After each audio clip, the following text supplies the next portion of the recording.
और आइए सबसे पहले रुक करते हैं कोरोना संक्रमण के मामले को लेकर अपडेट का। स्वास्थ्य मंत्रालय ने कोरोना को लेकर नए आंकड़े रिलीज कर दिए हैं। पिछले 24 घंटे में कोरोना के 1993 नए मामले सामने आए हैं।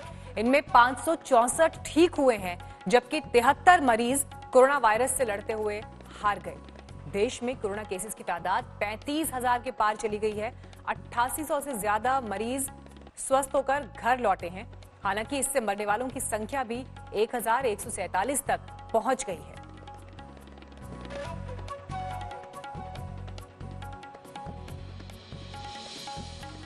और इस बीच ये अलग अलग तस्वीरें भी आपको हम दिखा रहे हैं। कहीं पर मजदूरों का लौटना जारी है। मामले 35,000 के पार पहुंच गए हैं।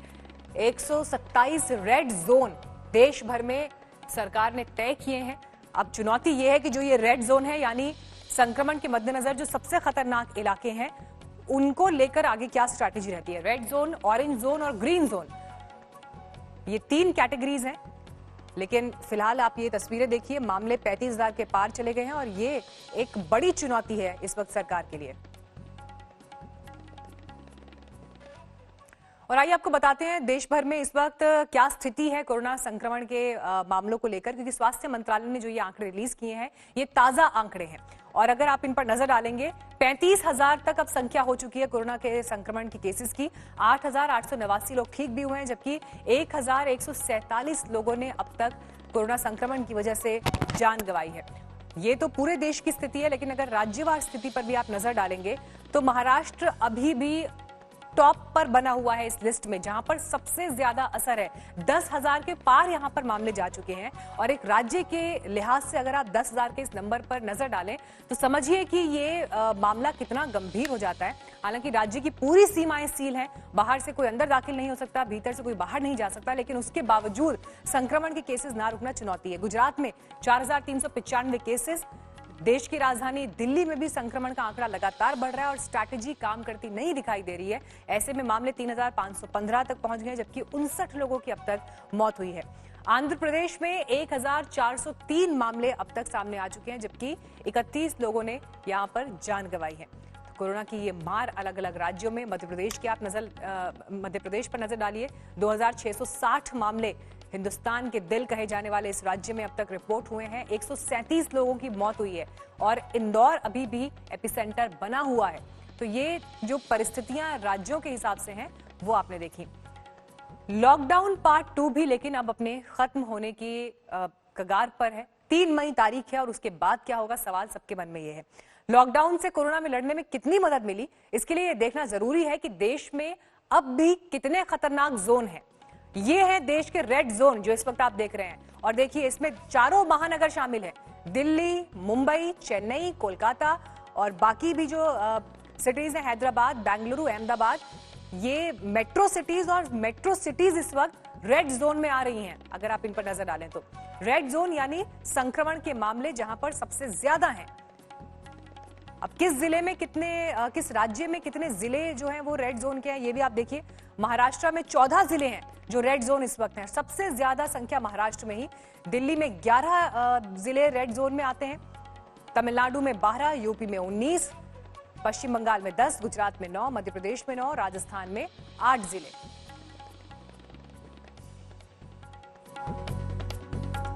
तो एनसीआर पर अगर आप नजर डालें तो ये भी देखिए कि एनसीआर में कौन किस जोन में इस वक्त कैसे आता है। दिल्ली रेड जोन में है, गाजियाबाद ऑरेंज जोन में है। ऑरेंज जोन को रेड जोन से थोड़ा बेहतर माना जाता है। नोएडा पर अगर आप डालें तो नोएडा भी इस वक्त रेड जोन में है। गुरुग्राम ऑरेंज जोन में और फरीदाबाद रेड जोन में।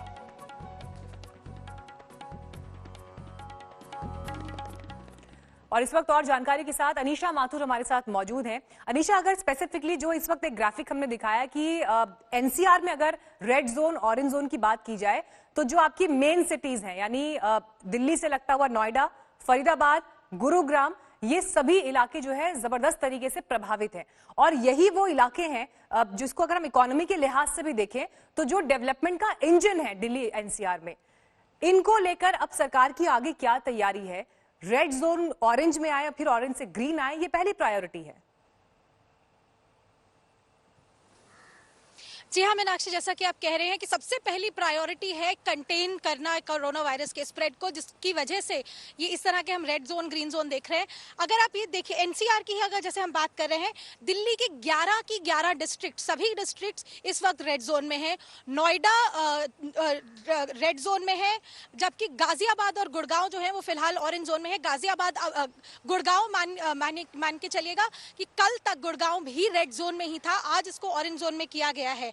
आसपास की और शहर देखें तो मेरठ, सहारनपुर, आगरा, ये सब भी रेड जोन में पड़ते हैं। और सबसे ज्यादा क्योंकि दिल्ली, फरीदाबाद, गुड़गांव, नोएडा अगर देखा जाए तो सारा offices, factories, main head offices कई बिजनेस कॉन्ग्लोमरेट्स के इन्हीं एरियाज में है और काफी इन एरियाज में प्रॉब्लम हो रही है। हम इस वक्त इनफैक्ट गुड़गांव बॉर्डर पर हैं, जहां पर सरकार की तरफ से बॉर्डर को बंद करने का ऑर्डर दे दिया गया है। 10 बजे दिल्ली गुड़गांव पुलिस को बोल दिया गया है कि अब दिल्ली गुड़गांव में आवाजाही नहीं होगी। सुबह से गुड़गांव पुलिस आने जाने वालों को यही हिदायत दे रही है कि अगर आप दिल्ली में रहते हैं और गुड़गांव में काम करते हैं तो गुड़गांव में रहने की व्यवस्था कीजिए। अगर आप गुड़गांव में रहते हैं, दिल्ली में काम करते हैं तो दिल्ली में ही रहने की व्यवस्था कीजिए। आवाजाही कम से कम हो ताकि जो कंटामिनेशन है, जो कोरोना वायरस का स्प्रेड है, थोड़ा कम से कम हो। निशा, लगभग यही फैसले जो है बाकी प्रशासन की तरफ से भी लिए गए हैं। नोएडा दिल्ली को लेकर यह फैसला लिया गया, गाजियाबाद दिल्ली को लेकर यह फैसला लिया गया, बॉर्डर्स ताकि सील की जाए। लेकिन अब हम ये दिखाते हैं कि मध्य प्रदेश में कौन से वो इलाके हैं जो रेड जोन में रखे गए हैं। 9 जिले हैं मध्य प्रदेश के ऐसे जिनको रेड जोन में बांटा गया है, जबकि 19 जिले ऑरेंज जोन में रखे गए हैं। ग्राउंड रिपोर्ट दिखा रहे हैं हमारे संवाददाता रविशपाल सिंह। 3 मई को लॉकडाउन खत्म होगा या आगे बढ़ेगा, ये बड़ा सवाल है। और 3 मई की लॉकडाउन की जो समय सीमा, उससे ठीक पहले केंद्र सरकार ने सभी राज्यों के चीफ सेक्रेटरी को एक पत्र भेजा है। इस पत्र में उनके राज्यों में जो रेड जोन है, ऑरेंज जोन है और ग्रीन जोन है, उन जिलों की एक सूची संलग्न करके भेजी है। मध्य प्रदेश की अगर बात करें तो यहाँ पे 9 जिलों को रेड जोन में रखा गया है, यानी वो जिले जहाँ पे न केवल कोरोना के मामले सामने आ रहे हैं बल्कि वहां पे खतरा अभी भी बरकरार है। मध्य प्रदेश के जो 9 जिले हैं जिनमें रेड जोन फिलहाल लगाया गया है, वो है मध्य प्रदेश की राजधानी भोपाल, इसके साथ ही इंदौर, उज्जैन, ग्वालियर, धार, खरगोन, बड़वानी, निमाड़, ये वो जिले हैं जहां पे अभी भी जो रेड जोन है उसके तहत यहाँ पे खतरा अभी भी बरकरार है। वहीं मध्य प्रदेश के 19 जिलों को फिलहाल ऑरेंज जोन में रख दिया गया है। मध्य प्रदेश के मुख्यमंत्री शिवराज सिंह चौहान ने सभी जिला कलेक्टरों से कहा है कि वो आज दोपहर तक एक समीक्षा रिपोर्ट जो है वो उनके पास भेजें, जिसमें ये देखा जा सके कि 3 मई के बाद किन जिलों में छूट दी जा सकती है लॉकडाउन में, या फिर कौन से ऐसे जिले हैं जहां पे खतरा अभी भी बरकरार है और वहां पे लॉकडाउन का सख्ती से पालन होना बेहद ज्यादा जरूरी है। इस रिपोर्ट के बाद ही यह तय हो पाएगा कि मध्य प्रदेश में 3 मई के बाद किन किन हिस्सों को छूट मिल पाएगी लॉकडाउन से, या फिर कौन से ऐसे हिस्से रहेंगे जहां पे लॉकडाउन 3 मई के बाद भी आगे बढ़ाया जा सकता है। लेकिन इन सबके बीच देश भर के जो 130 रेड जोन है उनमें मध्य प्रदेश के भी 9 रेड जोन साफ तौर पर इशारा कर रहे हैं कि मध्य प्रदेश से कोरोना का खतरा अभी इतने जल्दी टलने वाला नहीं है। कैमरामैन साजिद आलम के साथ रविशपाल सिंह, भोपाल, आज तक। मध्य प्रदेश का हाल आपने देखा, लेकिन देश की राजधानी दिल्ली भी आज से पूरी तरह से सील हो गई है। अब गुरुग्राम का बॉर्डर भी बंद हो गया है, जिसकी जानकारी अनीशा माथुर दे रही थी। दिल्ली वाले इस बॉर्डर को पार नहीं कर पाएंगे। गाजियाबाद, नोएडा और फरीदाबाद की सीमाएं पहले से ही सील हैं। हालांकि जरूरी सेवाओं से जुड़े लोगों की एंट्री भी बगैर पास के नहीं हो पाएगी। प्रशासन से इमरजेंसी परिस्थितियों के लिए ये पास लेने जरूरी होंगे और उसके बाद ही आप दूसरे राज्य की सीमा में दाखिल हो सकते हैं।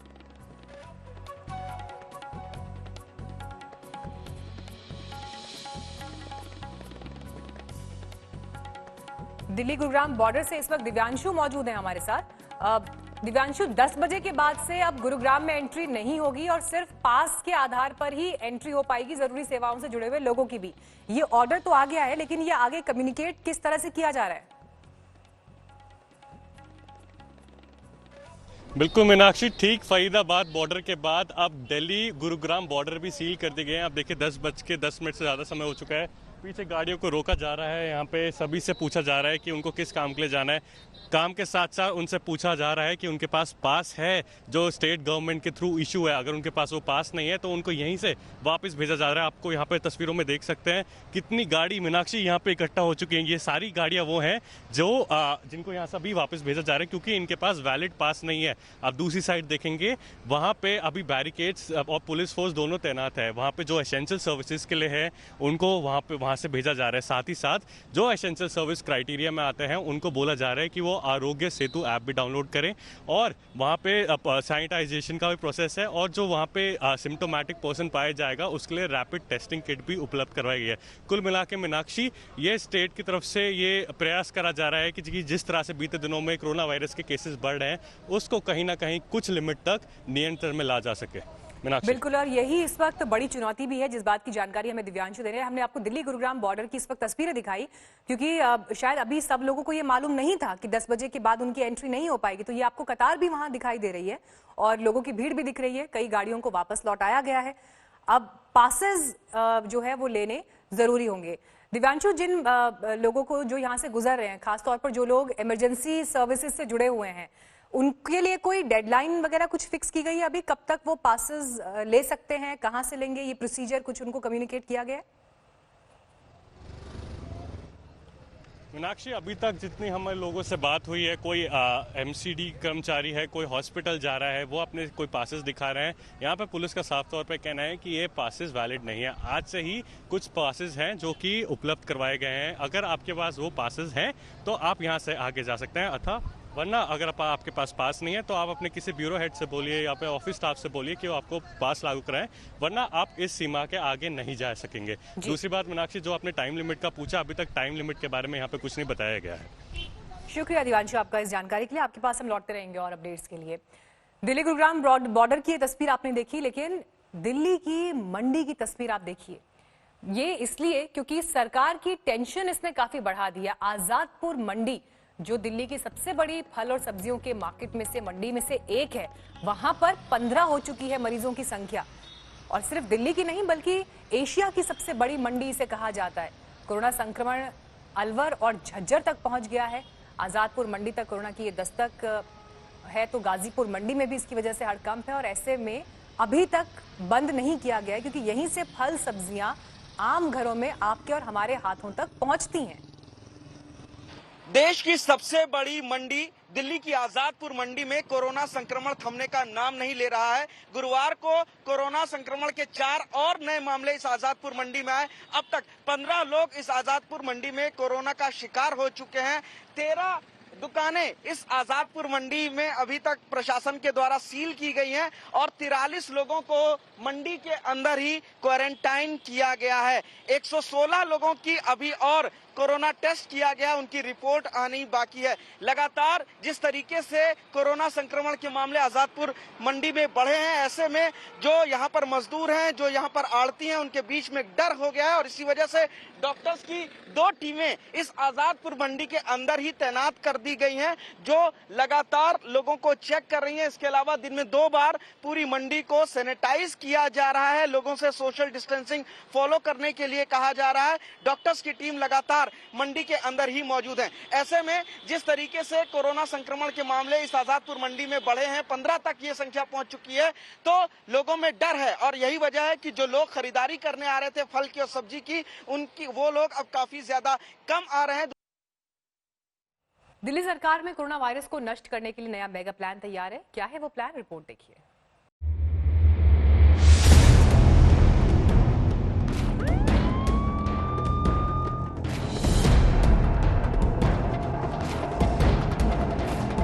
कोरोना के खिलाफ जंग में दिल्ली सरकार का मेगा प्लान।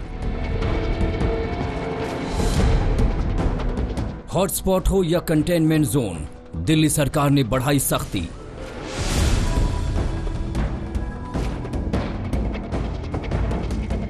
हॉटस्पॉट जोन में 14 दिन में होगी 3 बार स्क्रीनिंग।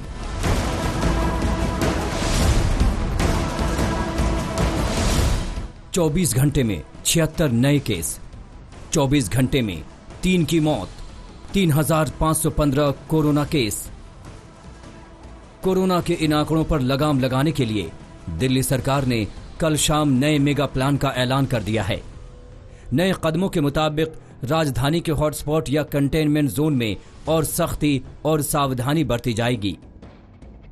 दिल्ली सरकार ने आदेश जारी कर कहा है, किसी भी इलाके को कंटेनमेंट जोन घोषित करने के 14 दिन में कम से कम 3 बार वहां रह रहे सभी लोगों की स्क्रीनिंग की जाए। अगर अभी तक किसी कंटेनमेंट जोन में स्क्रीनिंग नहीं हुई है तो अगले 3 दिन के अंदर पहली स्क्रीनिंग की जाए। इसके बाद प्रोटोकॉल के हिसाब से कोरोना टेस्ट किए जाएं। साथ ही ये भी आदेश दिया कि जिन कंटेनमेंट जोन में जनसंख्या 10,000 से ज्यादा है वहां माइक्रो लेवल प्लानिंग की जाए।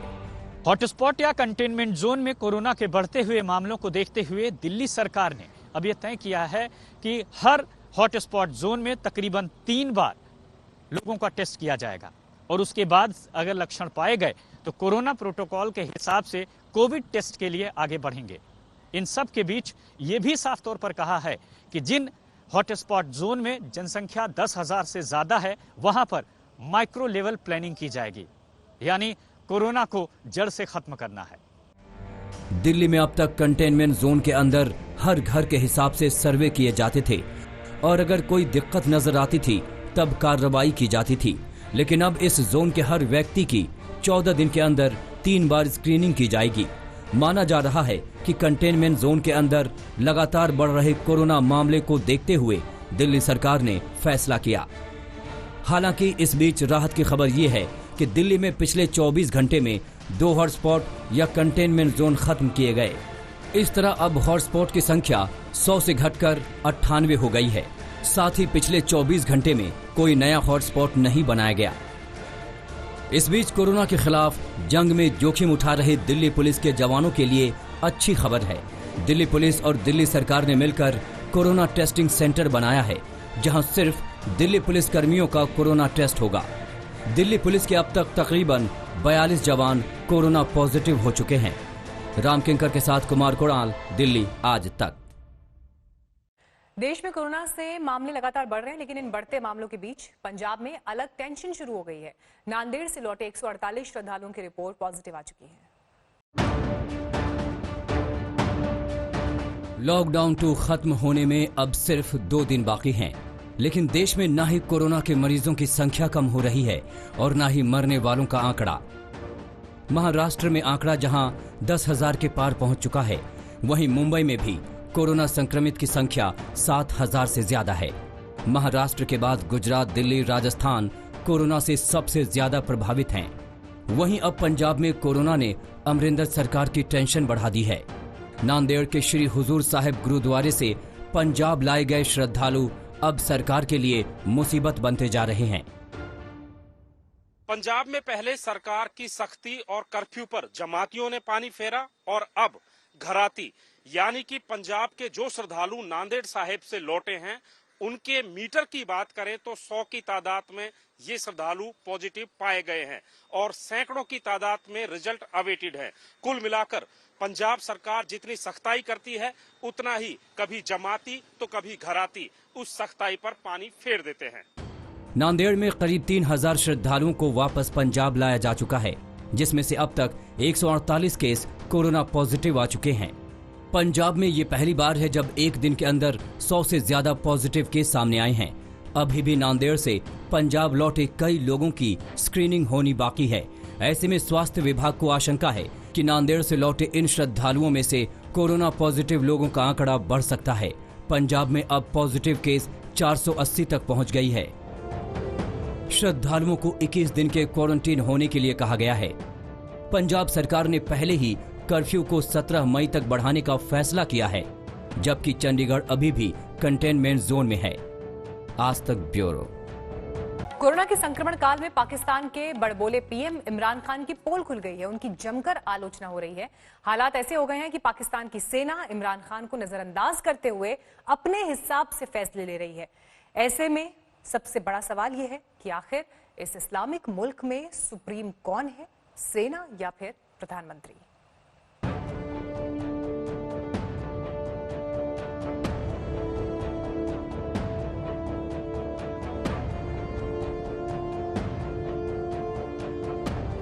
कोरोना के संक्रमण से पड़ोसी मुल्क पाकिस्तान भी बेजार है। हालात बदतर होते जा रहे हैं, मरीजों की संख्या बढ़ती जा रही है और इमरान लाचार नजर आ रहे हैं।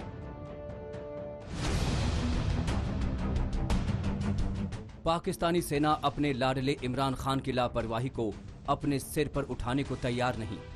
संकट गहराया तो सेना ने इमरान को साइडलाइन करते हुए पर्दे के पीछे से मोर्चा संभाल लिया। एक एक करके आपको बताएंगे कि आखिर कहां-कहां इमरान खान से हुई चूक।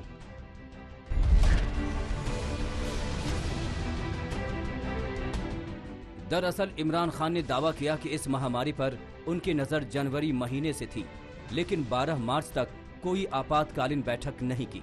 इतना ही नहीं, पाकिस्तान के सिंध प्रांत में इमरान खान ने ईरान से आने वाले जायरीनों की जांच करने और उन्हें क्वारंटीन करने में बुरी तरह नाकाम रही। अगर सिंध में कोरोना के खिलाफ मुहिम ठीक से चलाई जाती तो राजधानी कराची पाकिस्तान का वुहान नहीं बनता। सिंध प्रांत में विपक्षी पार्टी की सरकार है। जिस वक्त से कोरोना वायरस का वार पाकिस्तान में आया उस वक्त से लेके अभी तक हुकूमत यानी कि इमरान खान की गवर्नमेंट जिस तरीके से फैसले कर रही है उनके ऊपर पहले दिन से सवाल खड़ा हो रहा है। कहा यह जा रहा है कि इमरान खान की गवर्नमेंट अपनी पॉलिटिकल पोजीशनिंग और अपनी डिसीजन मेकिंग पावर को एट स्टेक लेके आ गई है, क्योंकि उनसे ज्यादा जल्दी और उनसे ज्यादा सख्त और विजिलेंट फैसले सूबे कर रहे हैं।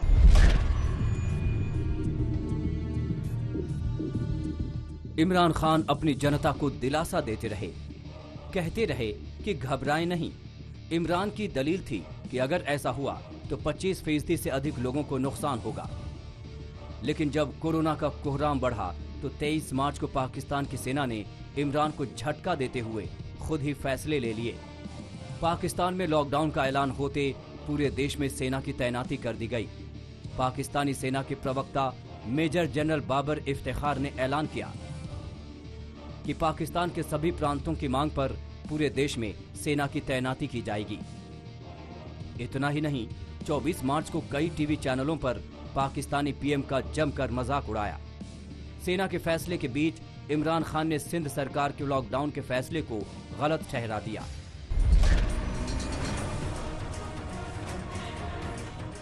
पाकिस्तानी सेना के कदमों के बाद इमरान ने लॉकडाउन को समर्थन देना शुरू कर दिया, लेकिन बुझे मन से। अब लॉकडाउन को बढ़ाते हुए अंतर्राष्ट्रीय उड़ानों पर बैन को 15 मई तक बढ़ा दिया गया है। इससे पहले भी सरकार ने प्रतिबंध को 21 अप्रैल तक बढ़ाया था, लेकिन दूसरी तरफ लॉकडाउन में कई कारोबार को छूट भी देने लगे, जिससे मरीजों की संख्या बढ़ती चली गई।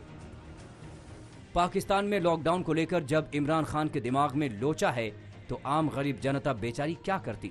लिहाजा लॉकडाउन का पालन नहीं हुआ, जिसका असर यहाँ मरीजों की संख्या 15,000 के पार चली गई।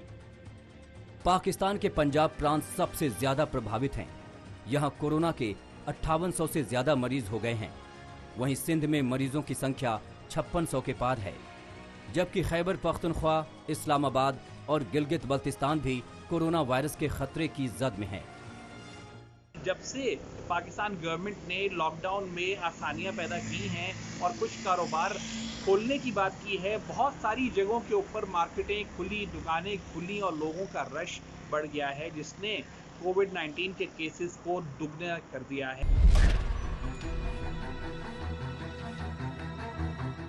कोरोना महामारी के दौरान जब रिलीफ फंड बांटने में गड़बड़ी हुई तो सेना ने अपने जवानों को सड़कों पर उतार दिया। पाकिस्तानी सेना ने इस काम के लिए प्रधानमंत्री इमरान खान को छोड़कर आंतरिक मंत्री एजाज शाह को अपने साथ शामिल किया है।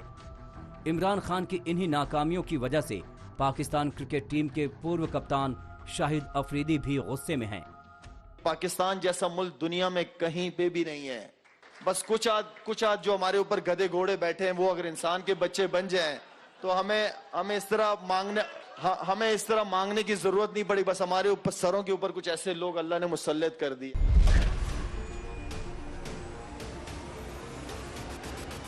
कोरोना से लड़ने के लिए इमरान खान ने पाकिस्तान के युवाओं से आगे आने की अपील की थी। युवाओं से कोरोना रिलीफ टाइगर्स फोर्स में बढ़ चढ़कर हिस्सा लेने को कहा, लेकिन उनका खूब मजाक उड़ाया गया और पाकिस्तानी प्रधानमंत्री का ये फैसला भी बैकफायर कर गया। करीब 22 करोड़ की आबादी वाले पाकिस्तान के सामने एक तरफ भूखमरी है तो दूसरी तरफ चीन वायरस का खतरा। लेकिन कोरोना संकट ने एक बार फिर से पाकिस्तान में ये सवाल पैदा कर दिया है कि आखिर वहां फैसले कौन ले रहा है, सेना या फिर इमरान खान। कोरोना वायरस के इस संकट ने इमरान खान की क्षमताओं पर सवाल खड़े कर दिए हैं। इस्लामाबाद से हमजा आमिर के साथ आज तक ब्यूरो। दुनिया के सबसे खतरनाक वायरस से निपटने में फेल इमरान खान ने अपनी जनता को गुमराह करने के लिए नई चाल चली है। मजहब कार्ड खेलते हुए मौलवियों के सामने घुटने टेक दिए हैं। उधर मजहबी रहनुमाओं ने भी जब देखा कि सेना हावी हो रही है तो इमरान की कमजोर नस को दबा दिया। लेकिन इन सबके बीच पाकिस्तान की गरीब जनता कोरोना की शिकार होती जा रही है।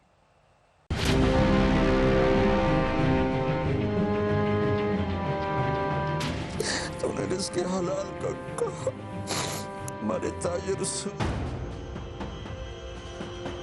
धोखे में डूब गए, ताकतवर जालिम बन गया। किसी भी कौम के लिए झूठ, बददयानती, बेहयाई और रिज़्क़ हराम ये उनको तबाह बर्बाद कर देता है। और कोई कौम सच्चाई, दयानतदारी, पाकदामनी और रिज़्क़ हलाल पर होगी तो अल्लाह का साया उन पर छा जाएगा और दुनिया की कोई ताकत उनकी तरफ आंख उठाकर नहीं देख सकती। हम तो उजड़े चमन के माली हैं। कोरोना से लड़ने के लिए दुनिया वैक्सीन और दवा बनाने में जुटी है और इमरान खान मौलानाओं को खुश करने में। कभी मुल्लाओं के साथ तो कभी मौलवी के साथ इमरान खान की मीटिंग खत्म ही नहीं हो रही है। जब पाकिस्तान में नेतृत्व का संकट मंडराया तो कट्टरपंथी मौलाना भी फायदा उठाने में जुट गए। तबलीगी जमात के जलसे से शुरू हुई कहानी थम नहीं रही है। जमात के इज्तिमा को इमरान के ही एक करीबी ने इजाजत दिलवाई थी। डॉक्टरों को मास्क और दूसरे जरूरी सामान मुहैया कराने की जगह इमरान खान दावा कर रहे हैं कि पाकिस्तान में युवा ज्यादा हैं और उनका मुल्क वायरस से बच जाएगा। हैरान करने वाली बात यह है कि जब फंडिंग के लिए भी इमरान ने अपने आवास पर एक टीवी शो का आयोजन करवाया तो मौलाना को बुलाना नहीं भूले। मौलाना तारिक जमील टीवी पर आए और मजहब की आड़ में पाकिस्तान की महिलाओं और बच्चियों को नहीं बख्शा। मसला था कोरोना से निपटने के लिए ज्यादा से ज्यादा चंदा इकट्ठा करने का, लेकिन इमरान की गलतियों से पाकिस्तानियों को मौलाना का जहर पीना पड़ा। मेरे देश में हया को किसने तार तार किया? मेरे देश की बेटियों को कौन नचा रहा है? उनके कपड़े लिबास मुख्तसर कौन करवा रहा है? कि किसके गर्दन में मैं ये गुनाह डालूं? मैं मुजरिम हूं, मैंने अपनी कौम को नहीं समझाया, मैं अल्लाह से माफी मांगता हूं। लेकिन जब मुसलमान की बेटी बेहयाई की तरफ चल पड़े और नौजवान बेहयाई की तरफ चल पड़े तो अल्लाह की रहमत सबसे ज्यादा अजाब कौम लूत पर आया कि वो बेहयाई में सारी बाउंड्रीज क्रॉस कर गए थे। मौलानाओं के सामने इमरान खान तो शुरू दिन से ही नतमस्तक हैं।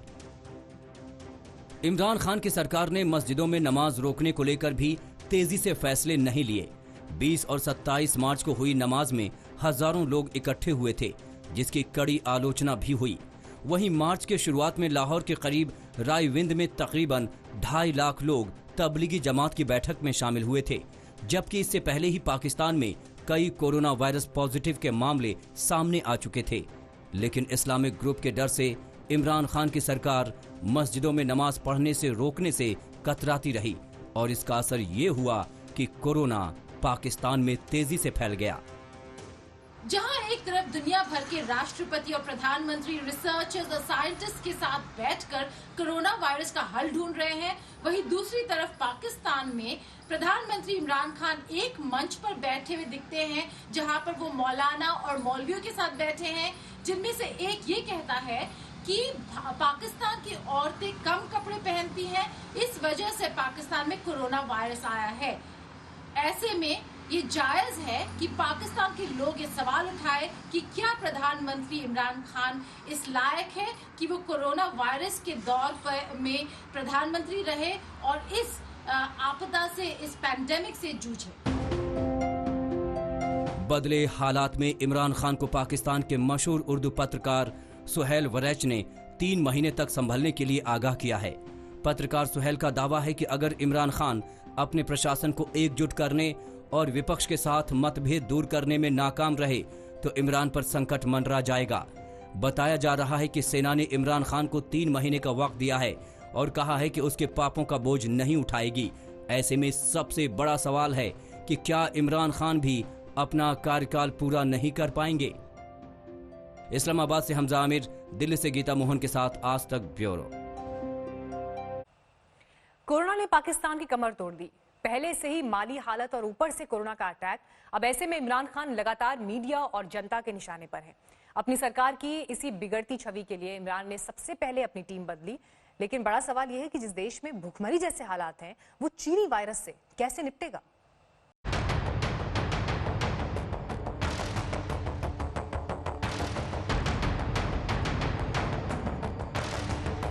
कोरोना के संक्रमण काल में जब इमरान खान की नाकामी पर लोगों का गुस्सा फूटा तो इमरान बैकफुट पर आ गए।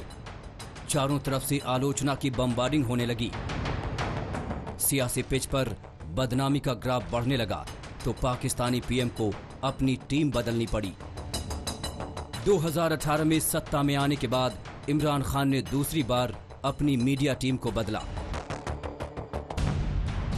इमरान खान ने सीनेट सदस्य शिबली फराज को पाकिस्तान का नया सूचना मंत्री नियुक्त किया है।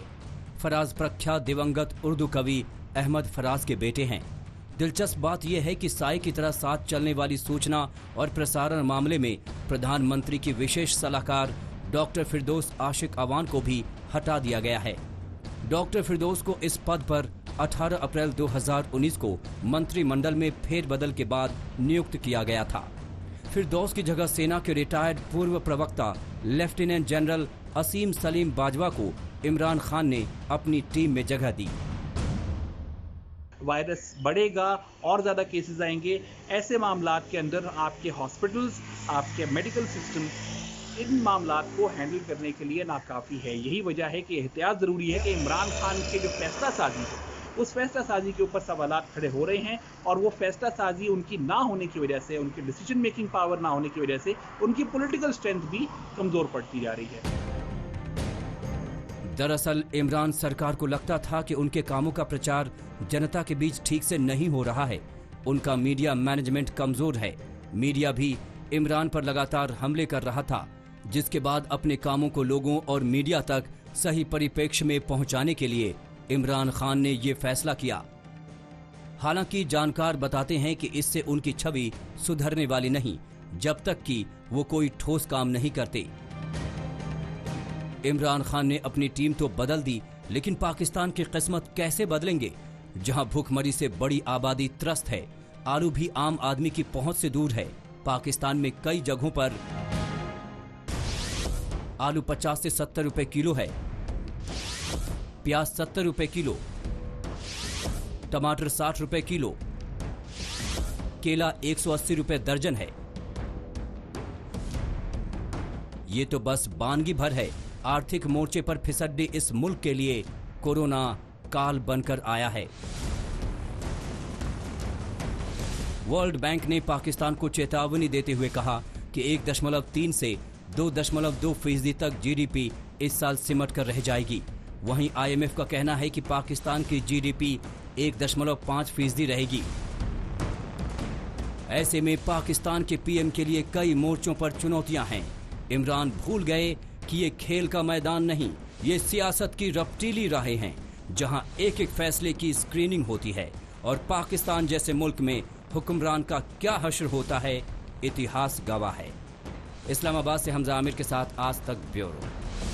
ऐसा कहर टूटेगा, ये किसने सोचा था कि 2,20,000 लोग एक अदृश्य वायरस का शिकार हो जाएंगे और इस सिलसिला कब थमेगा, इसका अंत कैसे होगा, ये किसी को नहीं पता। वायरस का इलाज ढूंढने में दुनिया इस वक्त लगी हुई है, लेकिन हालात ऐसे नहीं होते अगर चीन ने कोरोना महामारी को 6 दिन तक छिपाकर न रखा होता। 6 दिन के उस धोखे की कीमत दुनिया चुका रही है।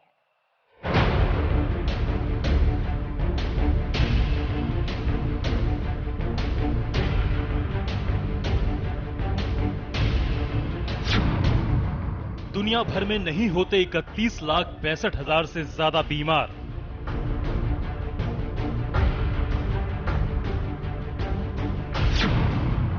दुनिया भर में नहीं मरते करीब 2,20,000 लोग।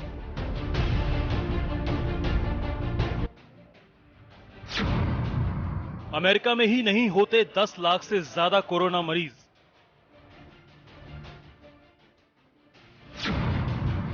अमेरिका में ही नहीं जाती 59,000 से ज्यादा लोगों की जान।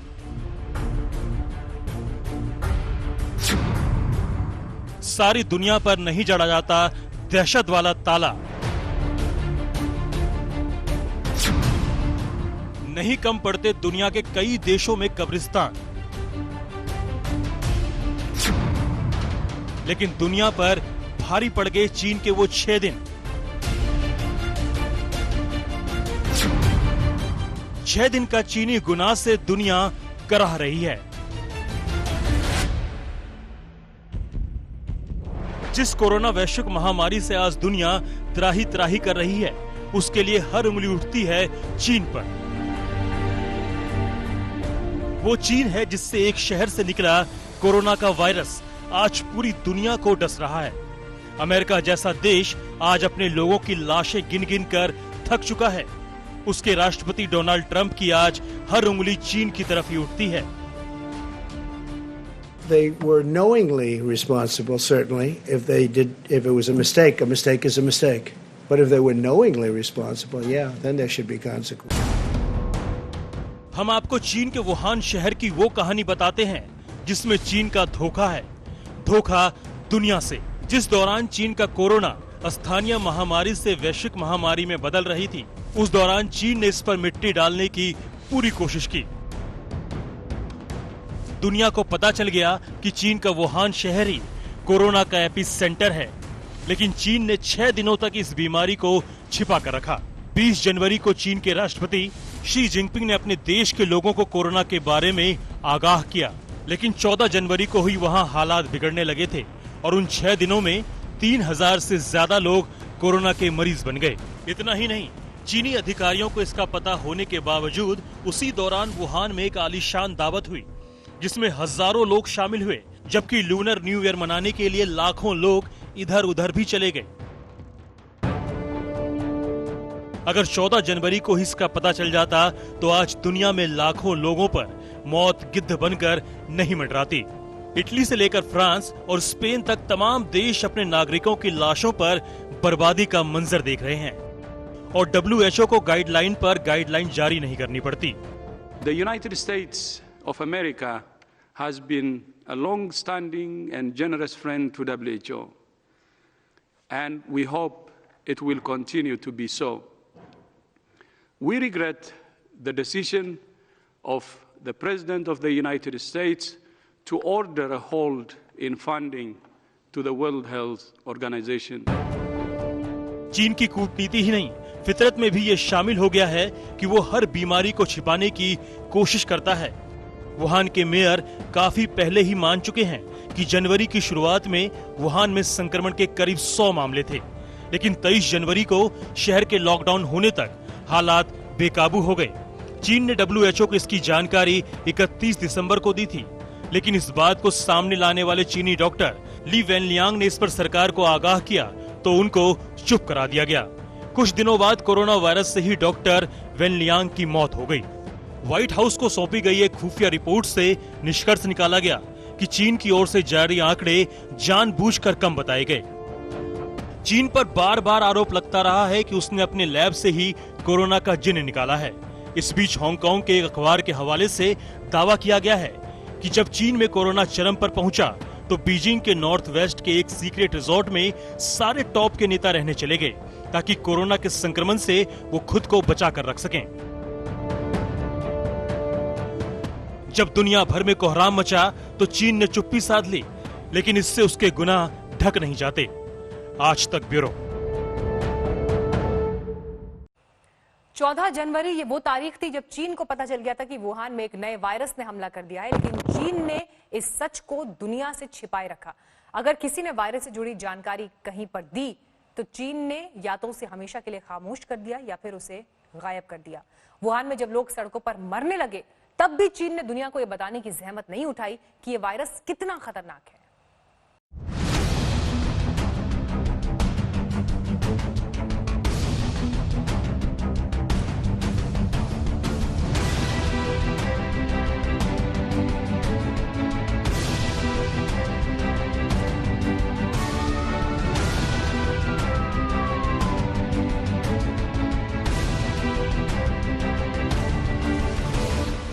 कोरोना वायरस ने पूरी दुनिया में 5 महीनों से कोहराम मचाया हुआ है। इस जानलेवा वायरस ने दुनिया भर में 2 लाख से भी ज्यादा लोगों को बेमौत मार डाला। वहीं 30 लाख से ज्यादा लोग इससे संक्रमित हैं और दुनिया भर के अस्पतालों में जिंदगी की जंग लड़ रहे हैं। चीन के वुहान में दिसंबर महीने में सामने आए वायरस ने वुहान में 4,500 से ज्यादा लोगों की जिंदगी छीन ली। उसके बाद इसका सबसे घातक हमला यूरोप पर हुआ। इटली में इसने तबाही मचाई और 26,000 से ज्यादा लोग इस वायरस से जिंदगी की जंग हार गए। इटली के अलावा फ्रांस और स्पेन में भी कुल मिलाकर 45,000 लोगों की जान चली गई। अब कोरोना का सबसे बड़ा कहर अमेरिका में देखा जा रहा है। 55,000 से ज्यादा लोगों की मौत हो चुकी है। कोरोना वायरस को लेकर चीन पर लगातार सवाल उठते रहे हैं। कुछ सवाल इस वायरस के पैदा होने को लेकर हैं, तो कुछ सवाल इस पर हैं कि चीन ने इस वायरस की गंभीरता को लेकर दुनिया से सच छिपाया और नतीजा ये हुआ कि अब तक 2 लाख से ज्यादा लोगों की जान जा चुकी है। चीन ने अमेरिका और यूरोप के वैज्ञानिकों और शोधकर्ताओं के लिए अपने दरवाजे बंद कर दिए हैं। इस वजह से ही उसकी नीयत पर गंभीर सवाल उठ रहे हैं। Right now, the Chinese Communist Party is not allowing U.S. scientists into China to try to figure out what happened. It is denying access to French researchers to this laboratory to figure out whether there was a leak at this laboratory. The Chinese Communist Party from the get-go has been arresting whistleblowers. There are at least 3 citizen journalists who have disappeared for trying to tell the world what was happening. पूरी दुनिया से ये आवाज उठ रही है कि corona virus के संक्रमण को पूरी दुनिया में फैलाने और लाखों लोगों की जान से खिलवाड़ करने के लिए चीन की भूमिका की जांच होनी चाहिए। लेकिन ऐसी हर मांग का चीन विरोध करता रहा है। वो इस बात से इनकार करता है कि इस वैश्विक महामारी के लिए वो जिम्मेदार है। It's not racist at all. No, not at all. It comes from China. That's why. It comes from China. I want to be accurate. America के आरोपों का जवाब देते हुए अब चीन ने कहा कि महामारी से निपटने में अपनी नाकामी का ठीकरा अमेरिका उस पर न फोड़े। कोरोना वायरस पर कदम उठाने में देरी के लिए अमेरिका खुद जिम्मेदार है और उसे अपनी गलती मान लेनी चाहिए। चीन के विदेश मंत्रालय के प्रवक्ता गेंग शुआंग ने कहा कि चीन दुष्प्रचार नहीं करता, वो खुद दुष्प्रचार का शिकार बन चुका है। 首先我要说的是，中方一贯反对制造和传播虚假信息。我们反对任何人或者任何机构有这方面的行为。中方是虚假信息的受害者。 चीन ने उल्टे अमेरिका को नसीहत देते हुए कहा कि वो अपने यहाँ के लोगों की और अंतर्राष्ट्रीय समुदाय की चिंता दूर करे। शायद विश्व स्वास्थ्य संगठन को जांच के लिए बुलाया जाना चाहिए। दरअसल चीन ने बड़ी होशियारी से ये बयान दिया क्योंकि अमेरिकी राष्ट्रपति ट्रंप ने WHO को अमेरिका से मिलने वाला फंड बंद कर दिया है और ये आरोप लगाया कि वो कोरोना संक्रमण पर चीन की तरफदारी कर रहा था। If you look at timelines, you got to look at some timelines. But the World Health Organization, just like the World Trade Organization, I'm telling you, I call them, they have been treating the United States for decades so badly, and they've been so in favor of China. China took off when it joined the World Trade Organization. Trump के आरोपों पर चीन ने कहा कि उसने corona संक्रमण फैलने से जुड़ी कोई बात अमेरिका या किसी भी देश से कभी नहीं छिपाई। ऐसे में उस पर महामारी के फैलने या दूसरे देशों की ओर से कदम उठाने में देरी का जिम्मेदार नहीं ठहराया जा सकता। चीन ने ट्रंप की बौखलाहट को अमेरिका में चुनाव और महामारी से निपटने में ट्रंप की नाकामी से जोड़ दिया है। चीन की सरकारी न्यूज एजेंसी शिनहुआ ने कहा है कि अमेरिकी कंजर्वेटिव पार्टी दूसरों पर आरोप लगाकर अपनी नाकामी पर पर्दा डाल रही है। इससे केवल उनका नुकसान होगा जो महामारी से जूझ रहे हैं और दुनिया की लड़ाई और मुश्किल हो जाएगी।